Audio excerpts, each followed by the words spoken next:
back to our series on open segment construction. This is the second part of 3. And last time I showed you, not this piece, but a similar one, where we assembled each layer, one segment at a time, on the lathe using an indexing system. Well, in this one I'm going to show you another way of doing this, not using the lathe as an assembly fixture, but using a separate device off the lathe. I did something unique. Here's the piece that you'll watch me build.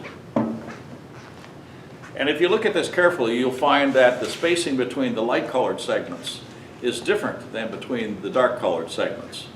And because the software would not help me be able to do this mixed combination, I had to produce my own spreadsheet. And you'll see me in the video referring to this a number of times.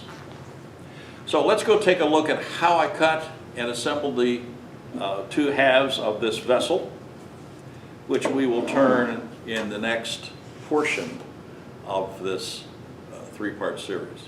So let's look at the video and then we'll come back and talk about the fixture. This is a second technique for doing open segment construction, in which case the pieces are placed in the project individually but off the lathe. I've assembled a piece which has different spacing for each layer, and therefore it's been easier for me to make up my own cut sheet. I prepared each of the boards that will be used for each of the layers individually. They have been sanded flat and cut to the segment width and are ready now to be cut to the segment edge length. So I'm setting my stop for the proper segment edge length. I'm going to cut the lighter colored wood into proper segments first. Since the spacing is different because the light and the dark wood, this angle needs to be set at 11 degrees. And since these segments don't touch each other, precise, accurate cutting is not as necessary as with ring segmented work. So a miter sled such as this one is more than adequate to create the spacing that I would prefer. So the blade has been raised, checked. I have strip number 2. I've pre-numbered each of these, checking to be sure the blade is tall enough, checking my math, and proceeding now to cut all the segments for level number 2. Trim the end to the proper angle, and in this case we'll just flip the board against the stop and make the cuts. So 11 degrees flipped, 11 degrees. The included angle in this case is 22 degrees. And we'll proceed to cut all of the light colored woods exactly the same way. And now I'm going to cut the other wood for this project, which are thinner slices of bloodwood. That is an 1/8 inch thick, and in this case, the darker colored wood is cut at 13.5 degrees because the gap between each of these segments is going to be much, much smaller. So we set that up, and just like the thicker pieces, each of the segments are cut. And when we finish cutting all these pieces for each layer, the pieces are put into a plastic bag, and the bag numbered, and then all of the pieces taken to the lathe where the assembly is going to be done. We're starting the assembly with a solid ring at the top. I'm going to show you top-down portion. This is a Wenge ring that was part of another project I had split. So I've checked it out. It looks like it'll be just about the right dimension, but it needs to be flattened. And so I've got it on the lathe, and the first thing I'll do is make a couple of cuts across here to be sure that the surface is dead flat.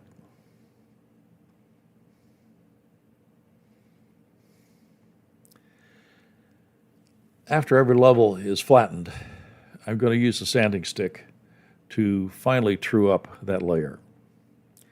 The sanding stick I'm using here has 120 grit sandpaper, which seems to be more than fine enough to do the job that's necessary.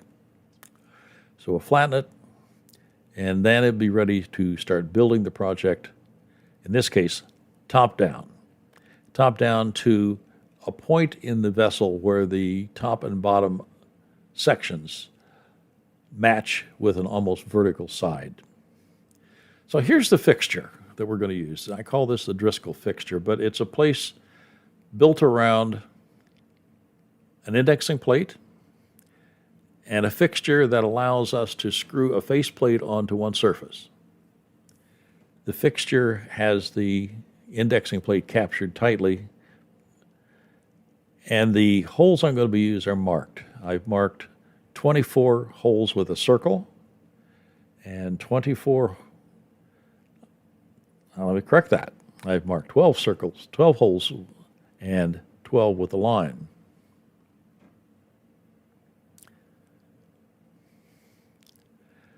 I'm doing all the measurements in metric inches, simply because it's easier off of the spreadsheet to do that. My fixture, though, has a imperial fractional inch tape on it, which could have also been used. So, first layer to be added is the topmost, and this is a dark, thin layer, in which case the angle between each of the pieces is very small. And in the case of narrow gaps, you need to be sure that you haven't cut the segment edge length too long, or it'll be a difficulty of fitting them together, and you'll see how close they come. I'm using my Tite Bond original glue. It's about 80 degrees in the shop right now, and we do not have a problem with glue setting. It'll tack in a few seconds, and it'll never be touched until the whole level is completed. And so gravity is my friend. And I'm going to check to see how much glue I actually need. I don't want to put too much on. A little bit of glue being applied with a stick and just placed up against the stop. And at this point, I'm done. I'm going to go over to the next hole for the next round. This is the next hole that has a circle marked on it. And I could have pre-sanded the edges of all these pieces. I just didn't. I could have. That might have speeded me up just a little bit more. But at some point in the project, the sanding has to be done. I'm being sure I didn't put too much glue onto this piece. I thought maybe I had added a little extra. And as you can see, the spacing on this top ring is very tight.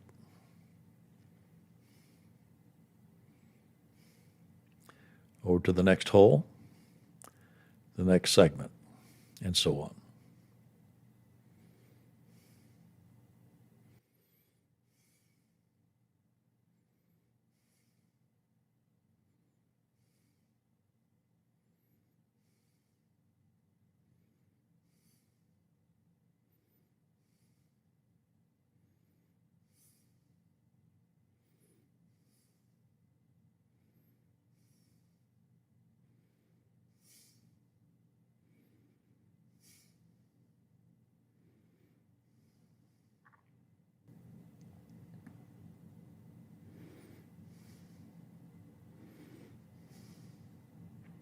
For this last segment in this row, because the spacing is so tight, there's no room for the arm to set between the individual segments. Although it's a very thin piece of aluminum, it won't fit. But because the spacing is tight, placing this piece by eye is not going to be a difficulty. On other rows where the spacing is a little broader, I can leave the arm down and use it to place the segments. Glue dry, remove from the fixture, visit to the lathe, and flatten this ring. Make the first strokes with the sanding stick very light in case a corner or an edge is sticking up too proud. You can generally hear that sound, and when the sound is continuous, the thought is that the ring is probably pretty flat. But we always will check it. We do that by striping a pencil line across the surface of it, taking a couple of additional strokes with the sanding stick, and then checking to see if there's any pencil marks remaining. And not finding any, I'm good to go back to the fixture and proceed on to the next layer. When you screw these fixtures back on, be sure not to over-tighten or under-tighten. You need to come up with the same tension as you did last time, or the alignments may change.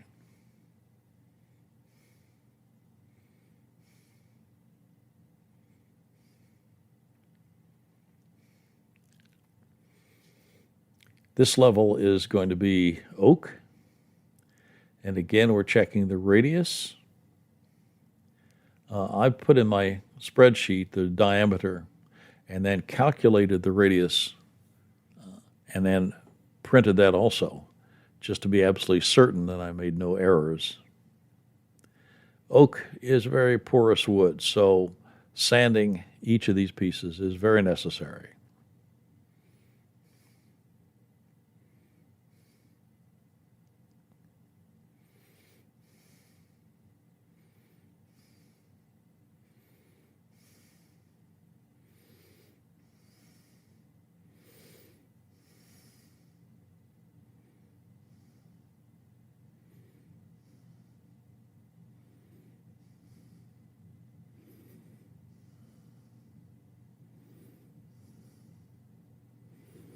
And as with the former ring, placing these pieces is as simple as that.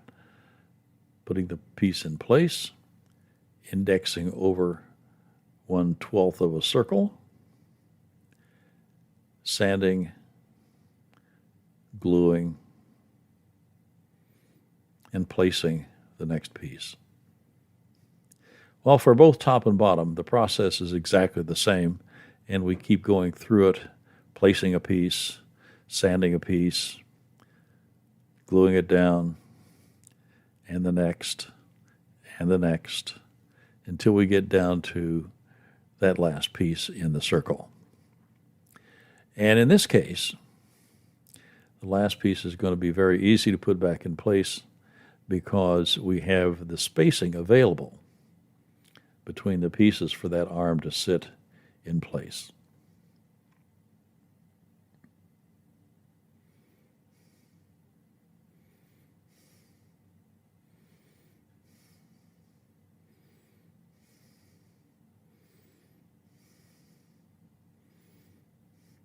And like every layer, when the glue is dried for about 15 minutes, we'll go in there and with a damp pipe cleaner between each of the segments, try to remove any excess glue that might be visible.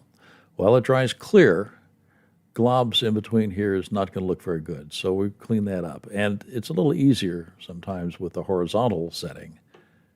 And here we do the sanding stick again, cautiously at first, with a little more pressure as we go on, checking with the pencil mark, and proceeding on. The next layer and the next layer are all going to be done the same way, and the bottom up will be done exactly the same way. So here's the completion of the top layer for this particular vessel. It's done, it's sanded. And in the next portion of this video series, I will actually show you the turning of this. But here's the two halves, bottom half and top half. And we'll put these pieces together and we'll turn this into a vessel in the next video.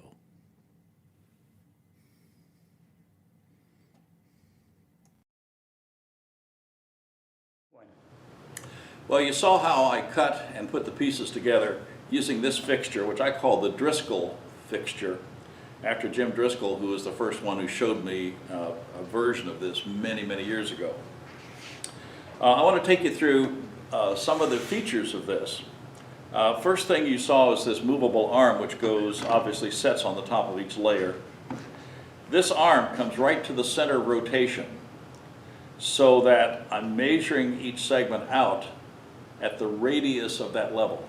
Software will tell you diameter, but we need to divide that by 2 because I'm going to put each piece against this stop at the radius and then index around and so on. So that's one of the features. The other thing about this, I'm just trying to get this up out of the way here. I used an indexing plate. This is the iron fire one that we referred to in the last section. I'm doing 12 segment rings.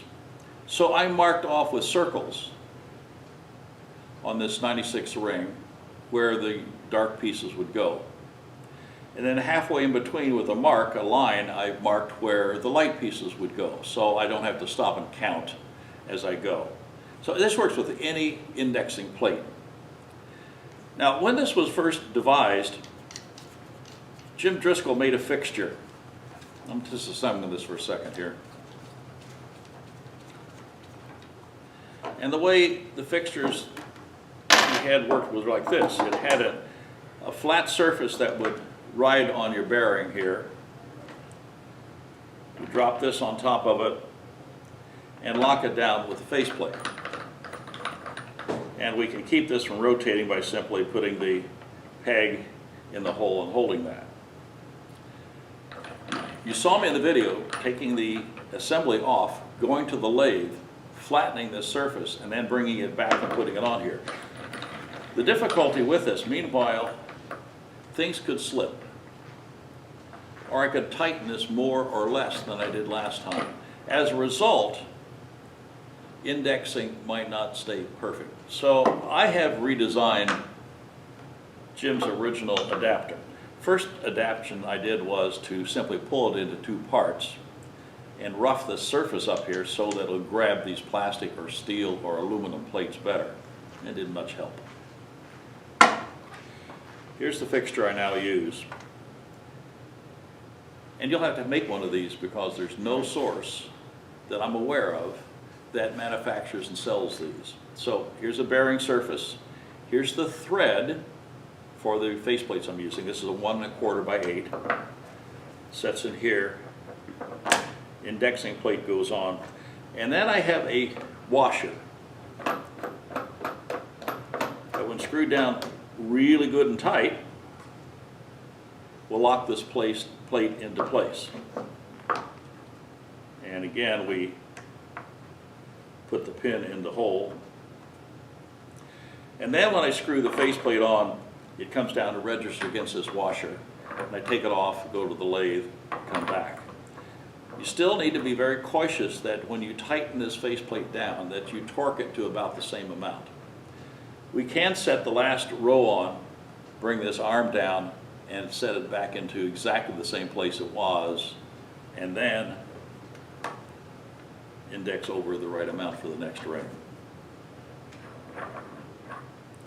So we need to be cautious about that. The other thing I have here, I have two different pins. This is the one I made to fit the Ironfire LLC plate, but for some of the other plates you need a different size pin. So I have two different ones. So when you buy an indexing plate, be sure that you have a pin that's appropriate that fits the hole snugly so we don't have a little bit of wobble and wiggle as we go. I've used a piece of aluminum angle that I just got at the hardware store. I found the thinnest I could get. The point is that this portion here sits down in between these segments.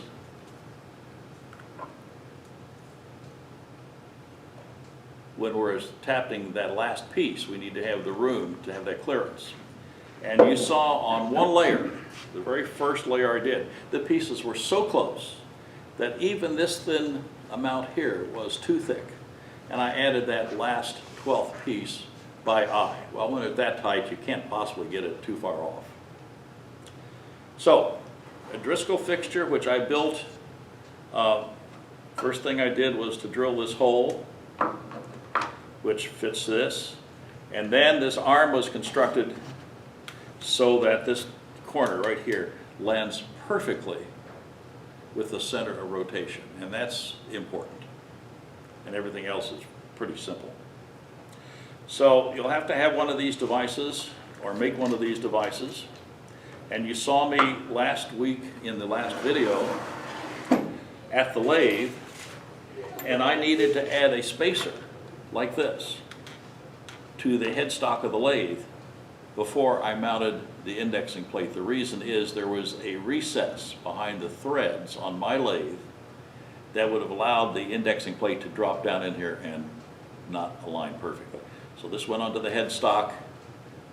I then put on the indexing plate and locked it down like this, and that worked perfectly well. So a wood ring would have worked. I happen to have the ability to make one in steel. So this is a way of doing segmented turning off the lathe. The advantages is I can work much more rapidly and when I install the segments. The disadvantage is I have to take the assembly off of the fixture and to the lathe and flatten at every single level and then return it to the fixture. There's advantages and disadvantages to all different methods. I don't know if I prefer this one over the other one. I certainly use this technique probably more than the other one. And there's a third method. And in the third part of this video, I'll show you the third method. There's two ways it can be used. And I also will put these pieces onto the lathe and will actually turn this vessel. So thanks for watching. Subscribe, give us your comments and questions, and I'll see you back in the last part of our open segment presentation.